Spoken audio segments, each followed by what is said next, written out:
హే దోస్తులు, ఎలా ఉన్నారు అందరూ?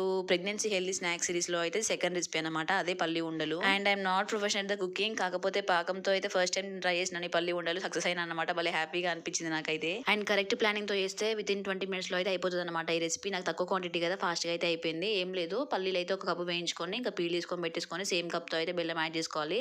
సో అందులో అయితే ఒక 2 to 3 tablespoons వాటర్ అయితే పెట్టేసి పోసిన తర్వాత ఇంకా అది కొంచెం ఇట్లా మెల్ట్ అయిపోయినాక నెక్స్ట్ ఫ్లేవర్ కోసం అయితే 1 tablespoon గీ అయితే యాడ్ చేశాను అనమాట ఫ్లేవర్. ఇందులో కొంచెం డిఫికల్ట్ పార్ట్ ఏంటంటే పాకం చెక్ చేసుకోవడం అనమాట. బౌల్లో కొన్ని వాటర్ అయితే తీసుకొని పాకం అయితే వేయాలి. సో అది మన చేతికి అతుక్కోకుండా గట్టిగా అయితే అవ్వాలన్నమాట. అప్పుడైతే ఇంకా పాకం రెడీ అయిపోయినట్టు. సో ఆ టైంలో అయితే పల్లీలు యాడ్ చేసుకొని ఇంకా చేతికి కొంచెం వాటర్ అయితే వెయిట్ చేసుకొని ఉండలు తీసుకోవడమే. నాకైతే అలవాటు లేదు కదా, చేయి అయితే కాలిపోయింది అనమాట. అండ్ ఇంకా ప్రెగ్నెన్సీ టైంలో ఈ పల్లి ఉండలు తినడం వల్ల ఏంటంటే ప్రోటీన్ అండ్ ఐరన్ అయితే మంచిగా అందుతుంది అనమాట మన బాడీకి. హిమోగ్లోబిన్ చాలా అవసరం కదా ఈ టైంలో. మీలో ఎవరైనా ప్రెగ్నెంట్ లేడీస్ ఉంటే ఖచ్చితంగా ఇది రోజు ఒకటి తినడానికి ట్రై చేయండి. అండ్ రెసిపీ నచ్చితే మాత్రం ప్లీజ్ లైక్ చేయడం మర్చిపోవద్దు.